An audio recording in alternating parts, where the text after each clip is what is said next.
Hola amigos, nosotros somos de la Universidad Andina del Cusco, de la Escuela Profesional de Ingeniería Ambiental. Bueno, en este video mis compañeros y yo les vamos a hablar sobre la dureza y metales pesados en el agua. El agua es un recurso fundamental para todos los seres vivos.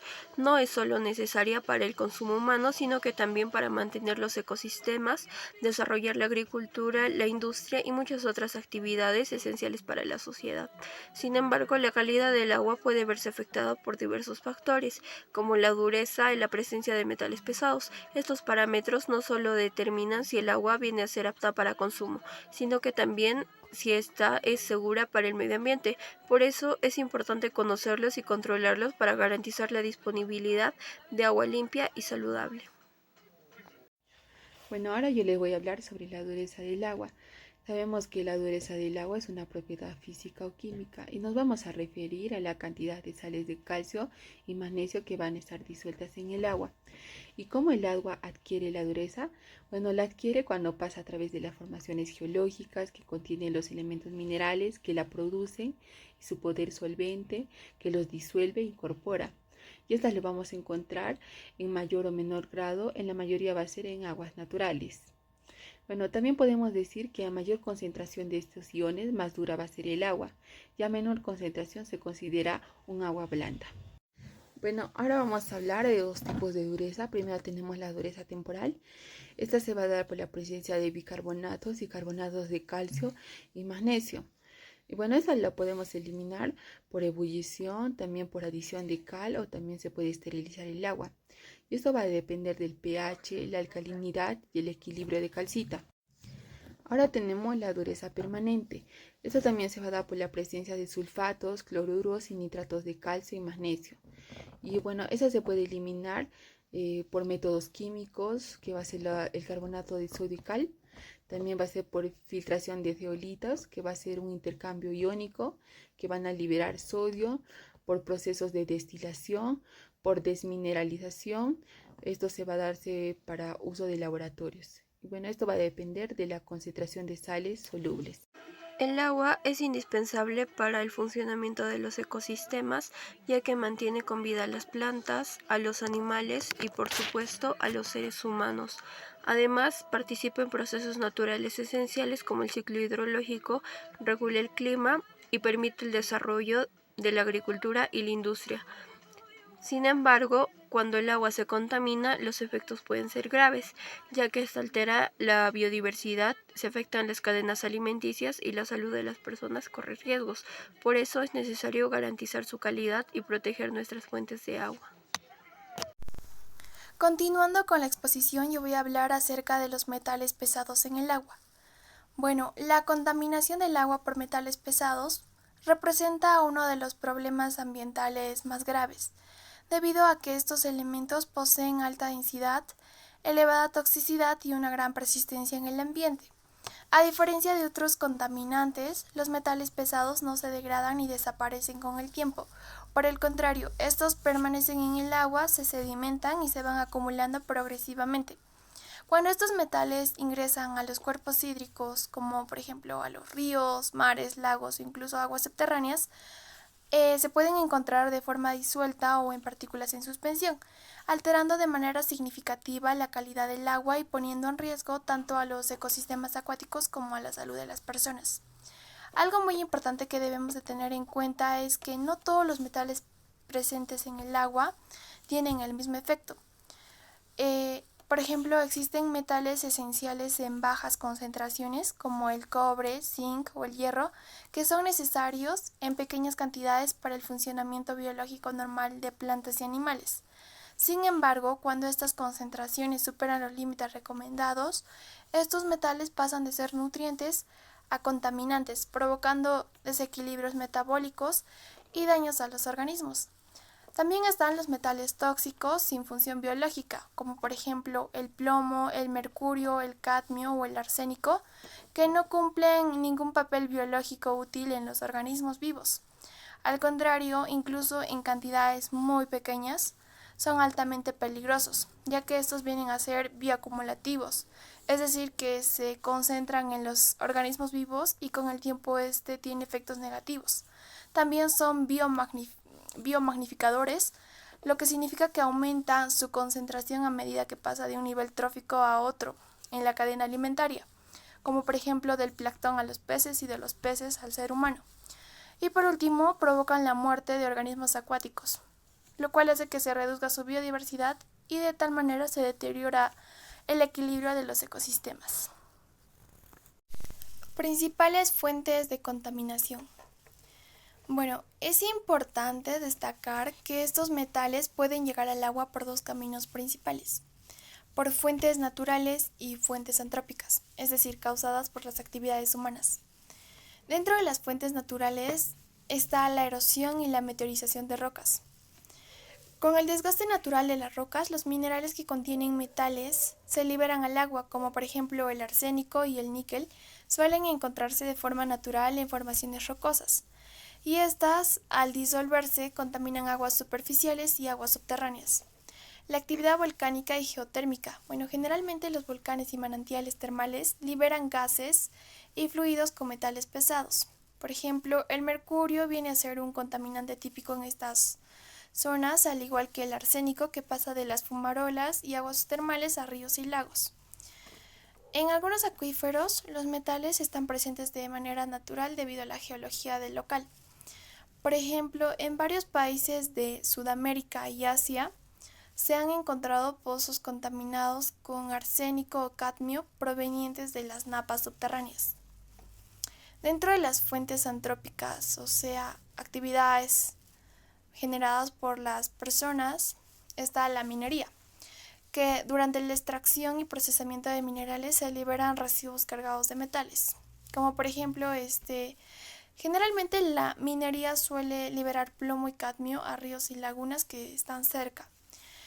Respecto a las descargas industriales, bueno, muchas industrias como las metalúrgicas, químicas o textiles descargan aguas residuales con metales.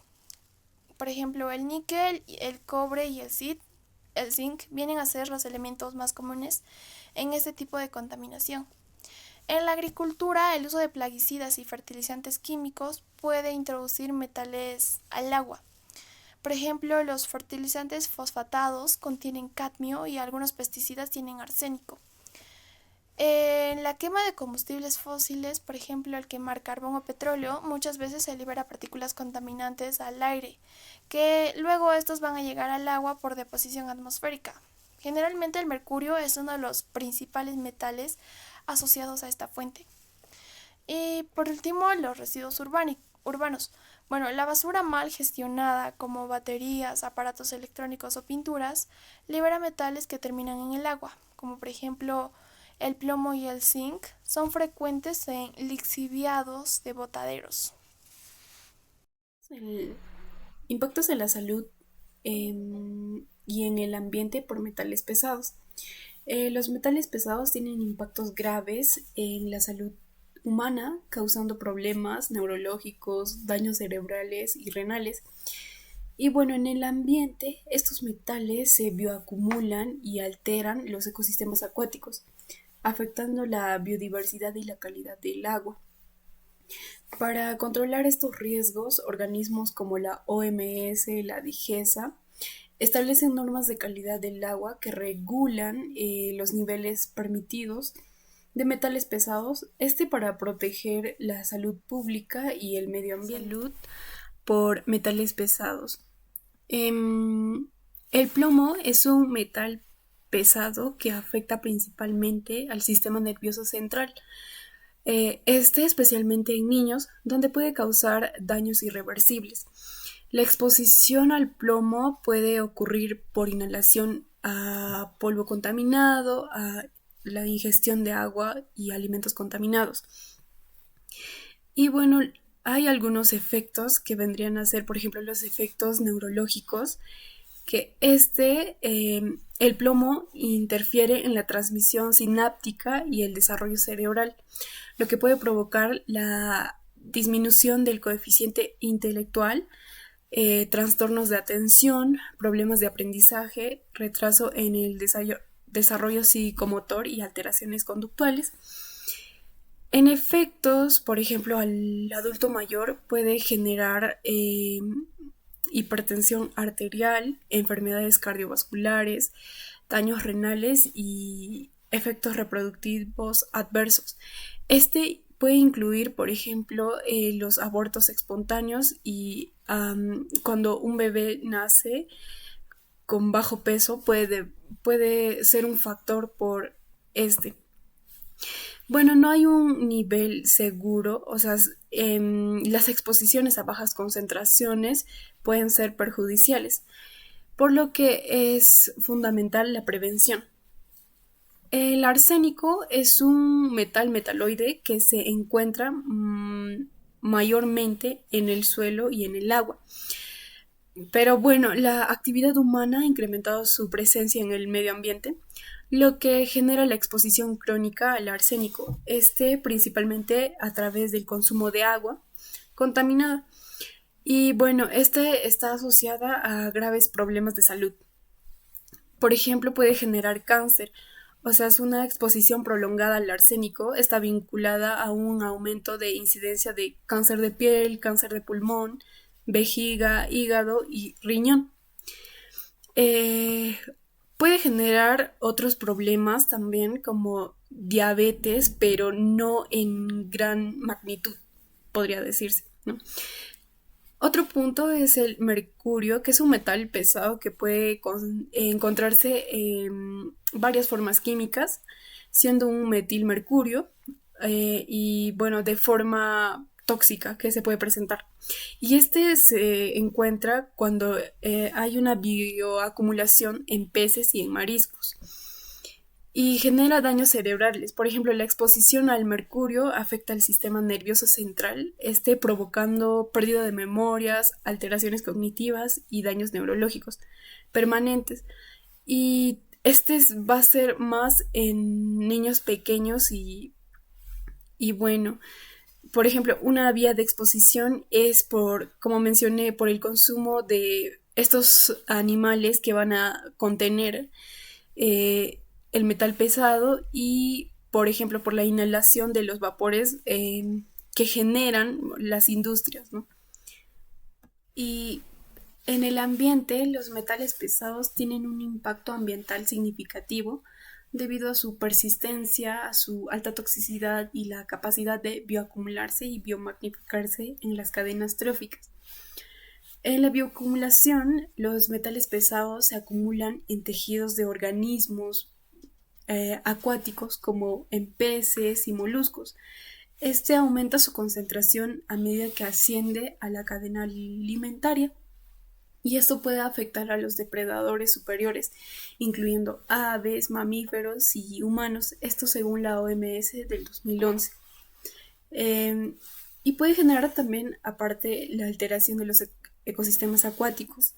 La presencia de estos metales puede alterar la biodiversidad, afectando a la reproducción, al crecimiento y a la supervivencia de especies acuáticas. Y provoca un desequilibrio ecológico, pérdida de hábitat y disminución de la calidad del agua. Por lo cual existen normas de calidad del agua, que su objetivo principal es proteger la salud pública y preservar los ecosistemas acuáticos mediante el control, el monitoreo de contaminantes en el agua. Los parámetros reguladores es que además de metales pesados se controlan otros parámetros físicos, químicos y microbiológicos como el pH, turbidez, bacterias, pesticidas, entre otros. Aparte de esto, existen límites máximos permisibles que se establecen valores máximos para cada contaminante.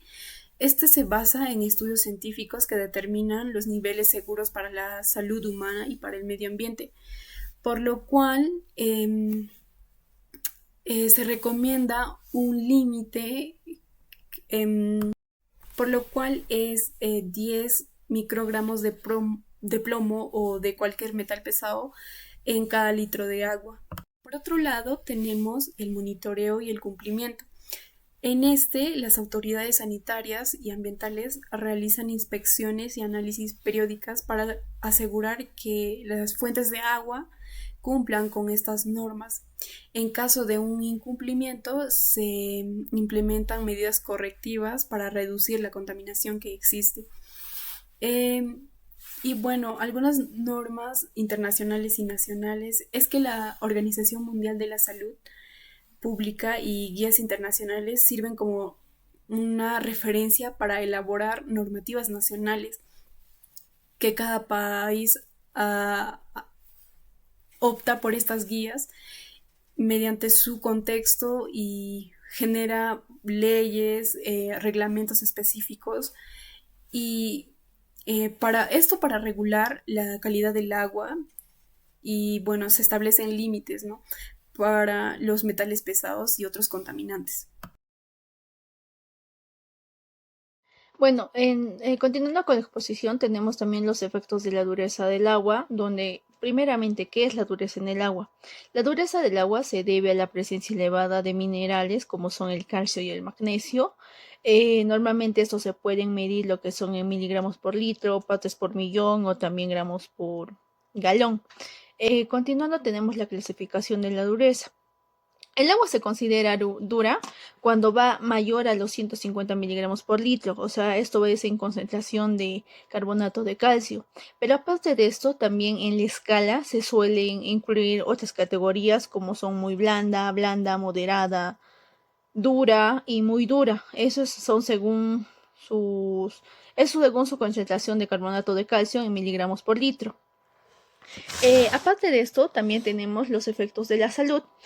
Según la Organización Mundial de la Salud y estudios de la salud, han publicado que el agua dura no representa un riesgo tóxico para la salud humana, más bien aporta un beneficio porque nuestro cuerpo necesita de lo que es el calcio y el magnesio. Otros estudios incluso sugieren que el calcio y el magnesio están relacionados pero con una menor incidencia de enfermedades cardiovasculares. Hay también dermatólogos que indican que el agua dura puede causar lo que es sequedad y fragilidad en el cabello, o también lo que son las enfermedades como son la dermatitis, o también daña la barrera cutánea. Bueno, aparte de esto, también tenemos otros efectos que son efectos en el hogar, donde es la acumulación de incrustaciones, por ejemplo, como es el sarro, lo que es en tuberías, grifos, calentadores, electrodomésticos, lo que disminuye la eficiencia y la vida útil del electrodoméstico, ¿no?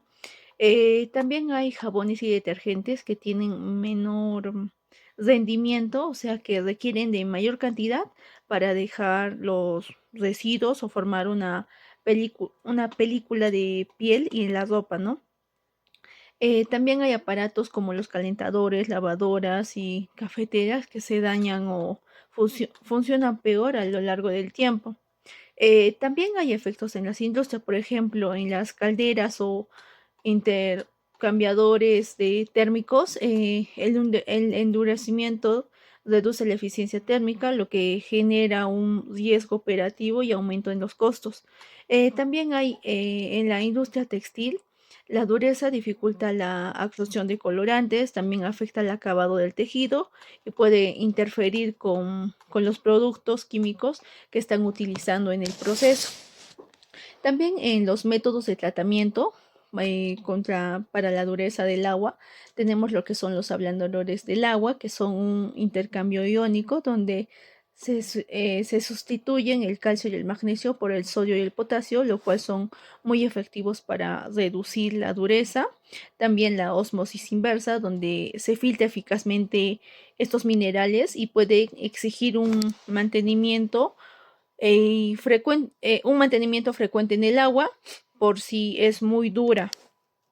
También tenemos el acondicionadores sin sal, donde estos cristalizan los minerales para reducir las incrustaciones sin removerlos completamente. Y también hay otras alternativas y cuidados adicionales que normalmente se hacen en casa, como son los filtros de ducha o grifos o lavados con vinagre.